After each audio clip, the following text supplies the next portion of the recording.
Voy a intentar exponer muy brevemente las líneas fundamentales de mi trabajo de investigación en Alemania, pero antes quería hacer una referencia muy sucinta, muy breve a la importancia del profesor Reyes Echandía en su tarea judicial como magistrado, ¿no? Un magistrado que dejó la vida ahí en el propio Palacio de Justicia en condiciones tremendas.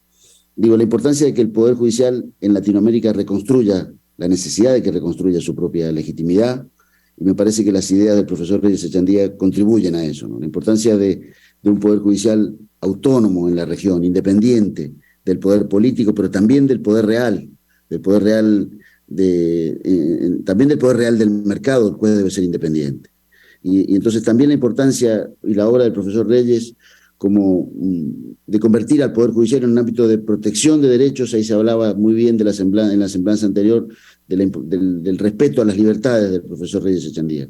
Bueno, el Poder Judicial debe convertirse realmente en un ámbito de protección, de reconocimiento, pero también de ampliación de derechos. Es decir, el Poder Judicial, sobre todo en una región tan castigada como la nuestra, no puede ser neutral frente a las desigualdades sociales existentes.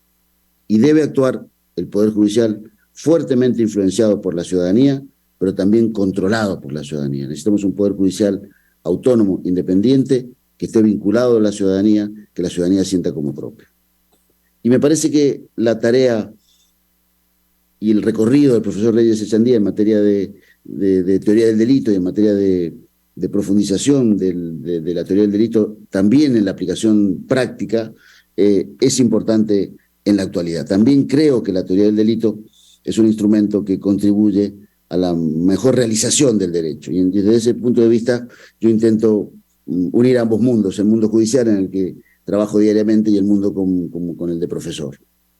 Lo que voy a exponer es parte de mi trabajo realizado en Alemania bajo la dirección del profesor Pavlik sobre la dogmática de la responsabilidad vertical y horizontal en el ámbito de estructuras empresariales complejas y cómo impacta eso en la teoría a la que yo le dedico este artículo, que es el artículo sobre la participación como injusto autónomo. ¿Cuál es el problema que plantea la estructura del delito empresarial? El delito en organizaciones empresariales complejas, que se aleja del delito paradigmático propio del derecho penal tradicional. El delito paradigmático basa sus criterios en la idea de la acción. La producción de un daño mediante acción se considera más grave que la omisión. Eso no es necesariamente así en el ámbito del derecho penal económico. El criterio del contacto, producir un daño mediante contacto físico o directo, es más grave que ocasionarlo sin ese contacto. Y el criterio de la intención, se produce un daño mediante intención, se considera más grave que producirlo con previsión. El delito empresarial se aleja precisamente en su estructura del delito paradigmático. Por eso la teoría normal del derecho penal, la teoría tradicional del derecho penal, que dice que autor es quien domina la ejecución del hecho y cómplice es quien interviene en la fase previa, tiene dificultades porque precisamente en este ámbito el ejecutor del hecho por lo general es un subordinado, en tanto quien interviene en la fase previa suele ser el máximo responsable de la empresa, cuya competencia queda limitada a la del mero partícipe en la medida que ese superior jerárquico interviene en la fase previa. El paradigma del delito penal económico, como dice el profesor Jesús María Silva Sánchez, suele ser ya no el homicidio en comisión, sino la estafa y mediante omisión, es decir, el delito económico, el delito en estructuras empresariales, se aleja de aquel delito paradigmático. Entonces, bueno, ¿cómo explicar? Los esfuerzos de la teoría del delito son cómo explicar este alejamiento, cómo fundamentar la responsabilidad del superior jerárquico de una empresa por los hechos de sus subordinados. El modelo dominante en Alemania y posiblemente también en España dice que la responsabilidad de los subordinados por los hechos del empresario, a la inversa, perdón, la responsabilidad de los superiores jerárquicos se explica sobre la base de la dogmática de las posiciones de garante. El superior jerárquico de la empresa, el empresario, es garante de los hechos de los subordinados.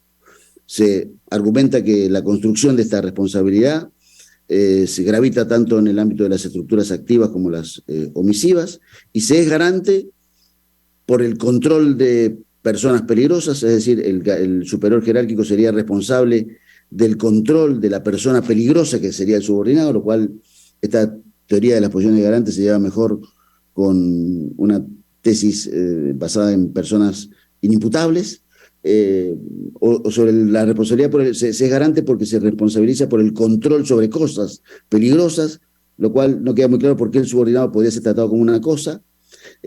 O se dice, bueno, lo que hay es un dominio jerárquico basada en la superioridad informativa de los administradores o el control sobre la propia organización. Es una tesis muy fuerte. El superior jerárquico de la empresa es garante de los hechos de sus subordinados. ¿Cuál es la ventaja de esta teoría? Que determina de manera correcta cuáles son de cada uno de los intervinientes las verdaderas posiciones de deber. Cada uno tiene su posición de deber y está correctamente delimitada. La desventaja es que es muy difícil explicar por qué se puede ser garante, responsable de un sujeto, de un tercero que actúa de manera autorresponsable. Es decir, aquí el argumento de por qué debo responder por lo que hace un inferior jerárquico si el inferior jerárquico actúa de manera autorresponsable.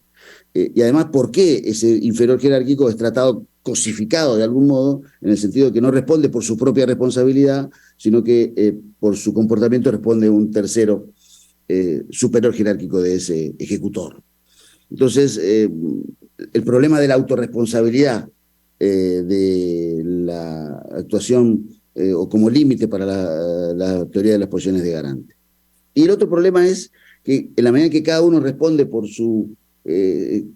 la infracción de su propio deber, que tiene una dificultad, que se atomiza las aportaciones. Cada uno responde por su propio aporte, y entonces se pierde lo específico del delito empresario, que es la intervención común de los intervinientes, que conforman cada uno de esos intervinientes en un todo, un colectivo, y ese colectivo es el que, en mi opinión, es el que comete el hecho. Entonces, no quiero aquí profundizar, pero mi investigación está fundamentalmente basada en una crítica a la teoría de las posiciones de garante, o la que explica el fundamento de las posiciones de garante del empresario sobre la base del control sobre lo que realiza otra persona. Entonces, la otra posibilidad es explicar esto, si no se puede explicar desde el punto de vista de la infracción de los deberes de garante de cada uno de los intervinientes, otra aproximación posible es desde la teoría de la autoría y la participación en su versión más clásica, la distinción cualitativa entre autores y partícipes. Autor es quien domina la ejecución del hecho, partícipe es quien interviene en la fase previa.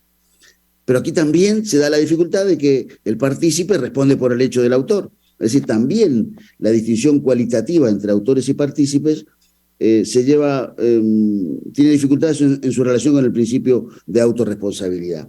El partícipe responde por el hecho del autor. ¿Y cuál es la responsabilidad de su propio hecho? ¿Cuál es su propio hecho en su intervención delictiva? Entonces, desde el dominio del hecho se intenta corregir esta dificultad, diciendo, bueno, lo que importa es que haya no un dominio de la ejecución, sino algo similar al dominio de la ejecución. Es decir, se sale a la caza de un dominio de ejecución, pero en la fase previa. Se dice que en estos casos el hombre de atrás no domina la ejecución del hecho, sino que domina el aparato organizado de poder que garantiza esas ejecuciones llevadas a cabo por sujetos que son intercambiables. Nadie mejor en Colombia y posiblemente en la región que conozca mejor este tema que el querido Hernán Orozco, que ha tenido una tesis maravillosa sobre este tema. De manera que yo no voy a insistir en nada más que en señalar que esta tesis no solo tiene dificultades intrínsecas, sino que además su propio creador, el profesor Klaus Roxin, ha señalado sus dificultades para aplicar en el ámbito del derecho penal económico esta teoría. De manera que tampoco la distinción cualitativa entre autores y partícipes es una buena explicación para la responsabilidad de los superiores jerárquicos por los hechos de los inferiores jerárquicos de una empresa. Entonces viene la teoría que yo critico en el libro Homenaje al profesor Reyes Echandía, que es la teoría que sostiene que en la participación, lo que hay en la participación es un injusto autónomo. Cada partícipe comete su propio hecho. Y entonces eso me explicaría o sortearía la crítica al principio de autorresponsabilidad. Cada interviniente comete un delito de participación y entonces cada interviniente es autorresponsable por su hecho. No habría violaciones al principio de autorresponsabilidad y entonces todo estaría solucionado. La tesis de la participación como injusto autónomo explicaría todos estos problemas que acabo de presentar. Mi tesis es que esta opinión no puede explicar cuatro cuestiones fundamentales. No puede explicar lo específico de los delitos empresariales, que es la intervención conjunta, la competencia conjunta, que todos los que intervienen en el hecho cometen el hecho, es decir, lo colectivo en el delito empresarial, que es lo característico del delito empresarial. No puede explicar por qué quienes intervienen en fase previa pueden responder como autores y no solo como partícipes. Y tampoco puede explicar por qué es punible o debería ser punible en esa concepción intervenciones en la fase previa que constituyen para la teoría que objeto un injusto autónomo, pero que sin embargo no ha llegado al plano de exteriorizar esa conducta. Y para el final, espero cumplir con el tiempo, voy a hacer un cuestionamiento a una consecuencia sistemática que llega a esta teoría, que es la consecuencia de la solución individual de la tentativa, en el sentido de que cada interviniente debería empezar el hecho individualmente con cada una de sus intervenciones, lo cual en el ámbito del derecho empresarial conduce a soluciones, en mi opinión, inadecuadas. Voy a leer muy brevemente entonces las tres críticas y la última consecuencia sistemática a la que llega esta teoría. Decía que para esta teoría el fundamento de la responsabilidad del partícipe no deriva del injusto del autor, sino que es independiente de la punibilidad de este último. El partícipe no se le castiga por tomar parte de un hecho ajeno, sino por la ilicitud autónoma de su comportamiento. Esta tesis conduce al abandono del principio de accesoriedad, tanto en su aspecto interno como en su aspecto interno. No hay accesoriedad. La accesoriedad interna es la que se refiere a qué características debe tener el hecho principal para que el autor pueda responder por ese hecho punible, es decir, si se requiere dolo o imprudencia, antijuricidad o culpabilidad en su caso, y la accesoriedad interna se requiere, además, que el autor haya comenzado la ejecución del hecho para que el partícipe pueda ser castigado. Pues bien, para los partidarios de esta teoría, se debe prescindir de ambas formas del principio de accesoriedad. Así las cosas, la participación es una forma de injusto propio, por el que cada partícipe debe responder de manera autónoma. Se trata de un delito de participación cuya punibilidad no depende de la realización típica ajena. Y entonces vengo ahora con las cuatro críticas. La primera crítica, negación del delito empresarial como obra colectiva. Analizada desde la óptica de la responsabilidad penal derivada de los hechos cometidos en el ámbito de una empresa, la teoría que se acaba de exponer se muestra demasiado apegada a la lógica de la delincuencia entendida en clave individual.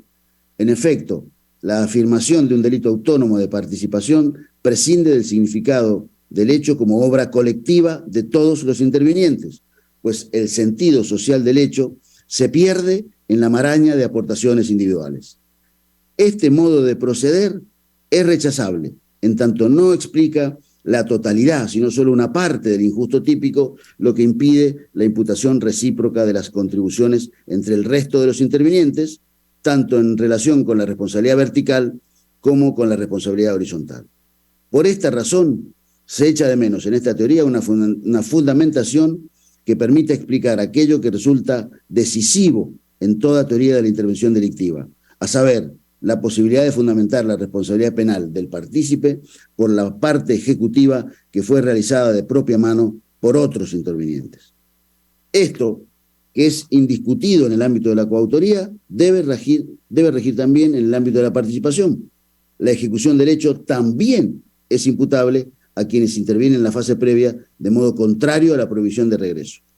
Para decirlo brevemente, la teoría que considera la participación como injusto autónomo no conduce a una intervención común a todos los intervinientes, sino solo de intervenciones aisladas sin un sentido colectivo.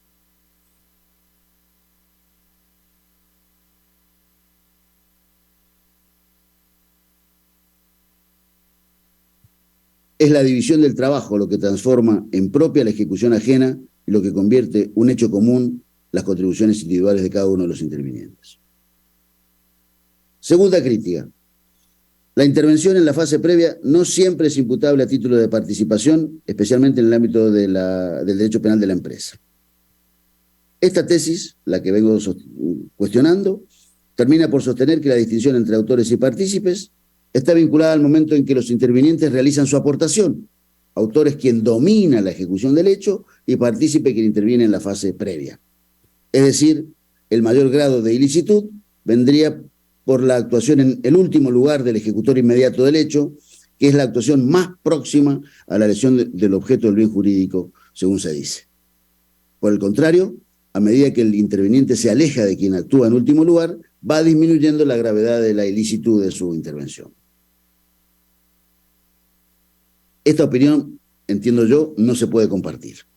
No solo como criterio general de atribución de responsabilidad penal, sino en su aplicación específica al ámbito del derecho penal de la empresa.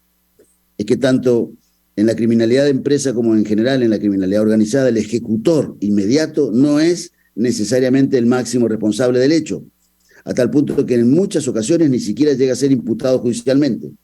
Y ello es así porque en la mayor parte de estos casos la ejecución del hecho queda en manos de subordinados de la empresa, respecto de los cuales resulta muy difícil fundamentar su responsabilidad penal debido al limitado alcance de sus competencias efectivamente asumidas. A tal punto es dificultosa la tarea de imputar las consecuencias del suceso lesivo a los subordinados, que con no poca frecuencia esos comportamientos quedan atrapados por la conducta de los comportamientos neutrales. Es decir, en el ámbito del derecho penal de la empresa, la actuación más próxima a la lesión del bien jurídico no solo no tiene que ser necesariamente más grave, sino que por lo general predomina la situación inversa. Es el mayor peso social del aporte delictivo el que se da en la intervención en la fase previa, en la que intervienen los superiores jerárquicos.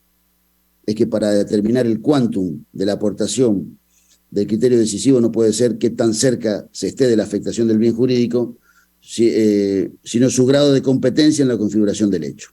Lo determinante, aún en el ámbito de las relaciones verticales, es establecer la existencia de una división de tareas de la que se deriva una competencia conjunta entre el subordinado que ejecuta el hecho y el superior jerárquico cuya actuación permanece en la fase previa.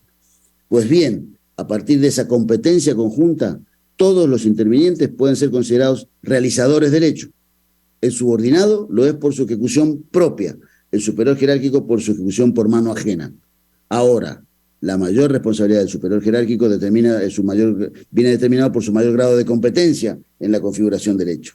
Debe ser imputado como autor pese a que su intervención se lleva a cabo en la fase previa. Por el contrario, la menor competencia del subordinado facilita su imputación como partícipe pese a haber llevado adelante él mismo y de propia mano la ejecución del hecho.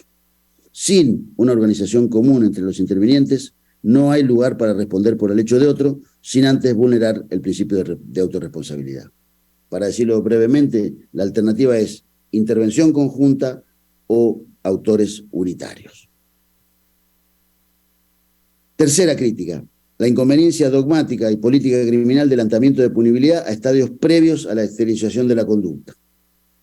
También se le cuestiona la teoría del injusto autónomo de participación, que como consecuencia de su ruptura con el principio de accesoriedad, se ve expuesta a caracterizar como ilícito punible comportamientos previos a la realización del tipo principal. Pues bien, esta necesidad de ampliación de la punibilidad de la tentativa, sin que el hecho se haya cometido todavía, no solo no está político-criminalmente justificada, sino que además conduce a una erosión del principio del hecho y del principio de legalidad.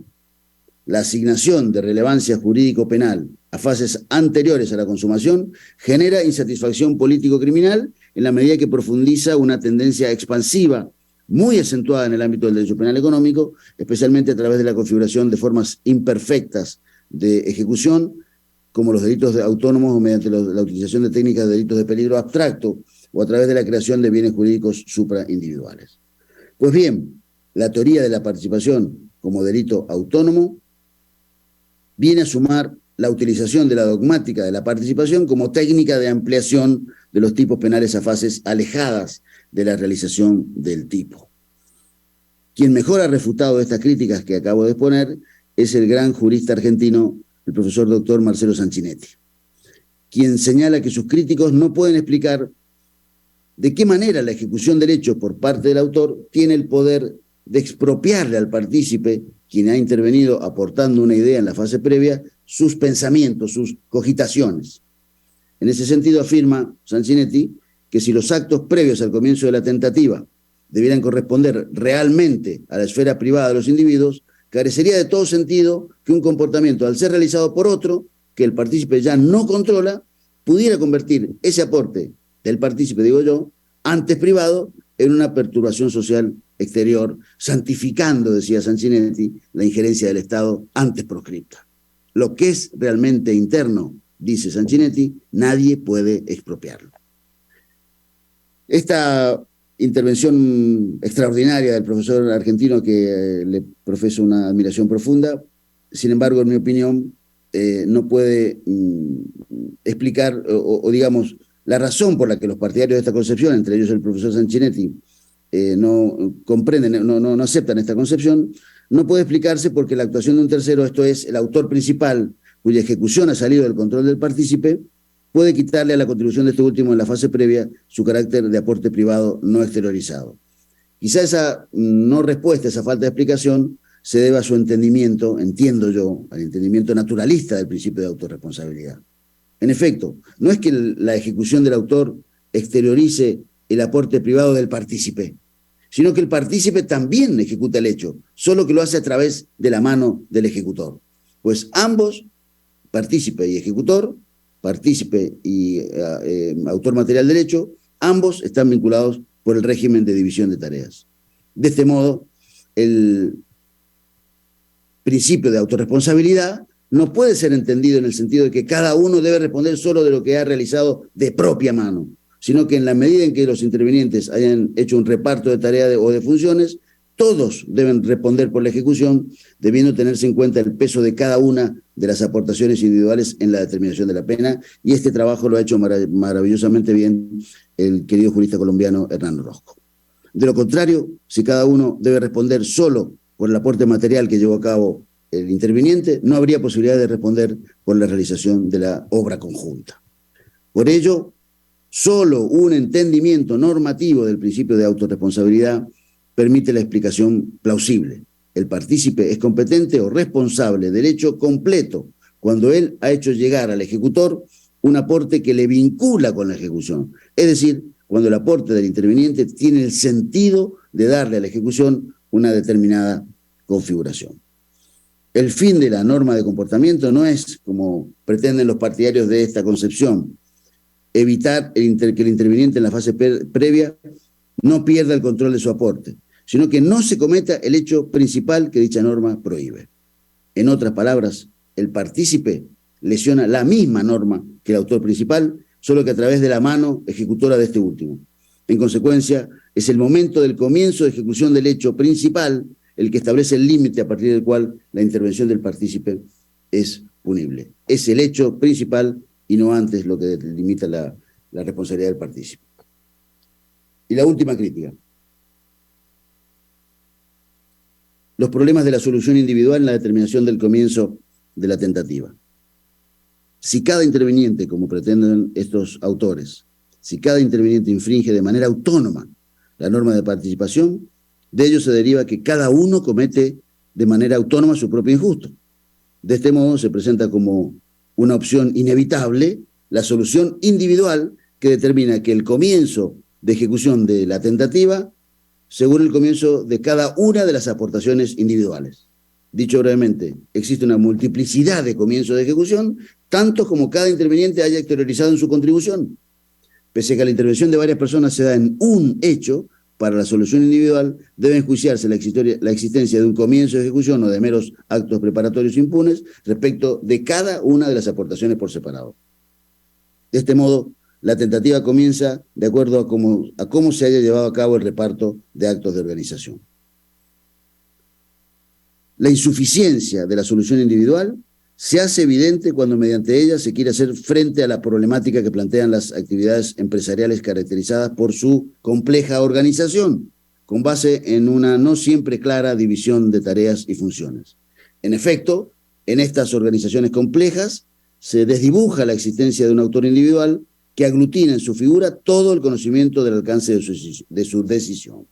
Por el contrario, las grandes empresas se caracterizan por la atomización, por la fragmentación, de modo que la persona que crea el peligro no permitido no siempre tiene el conocimiento de la potencialidad lesiva de su comportamiento, pues la capacidad de información, los conocimientos técnicos, el poder de decisión y finalmente el poder de ejecución del hecho no se concentran en una misma persona. De acuerdo con las características de las organizaciones empresariales complejas, la solución individual que propicia la teoría de la participación como injusto autónomo conduce a que cada uno de los múltiples intervinientes deba responder penalmente de manera independiente, sin necesidad de la realización del hecho principal, siempre que al menos haya empezado a perder el dominio de su aporte individual. Si esto es así, es decir, si en cada empezar a perder el control del riesgo de su contribución se configura un delito de participación autónoma, el Estado se vería obligado a anticipar la persecución penal a tal punto que el derecho a la libre organización empresarial podría verse puesto en tela de juicio. De esta manera, la actividad del derecho empresarial se vería paralizada si el Estado tuviera el deber de salir a la caza de tentativas inacabadas de participación punibles de manera autónoma, mucho antes de la proximidad de la realización del tipo. Por ello, la solución global, la Gesamtlösung, es dogmática y político-criminalmente preferible. Los intervinientes cometen conjuntamente un hecho que pasa una vez y para todos de la preparación a la tentativa. No quiero demorarlos más, quiero agradecer este espacio y concluir expresando nuevamente mi orgullo, mi gratitud por haber sido invitado a participar de este homenaje al gran profesor Alfonso Reyes Echandía. Mi agradecimiento en particular es con mi respetado y querido colega, mi amigo Yesid Reyes Alvarado, quien además me formuló la invitación personalmente. En el artículo digo que hay muchas razones políticas, institucionales y académicas para mantener viva la memoria del profesor Alfonso Reyes Echandía. Pero como dice una samba argentina, que se denomina Samba para no morir, en el hijo se puede volver nuevo. Cada día, querido Yesid, tu padre vuelve en ti y en tus hermanos, y en tus hijos, y en los hijos de tus hermanos.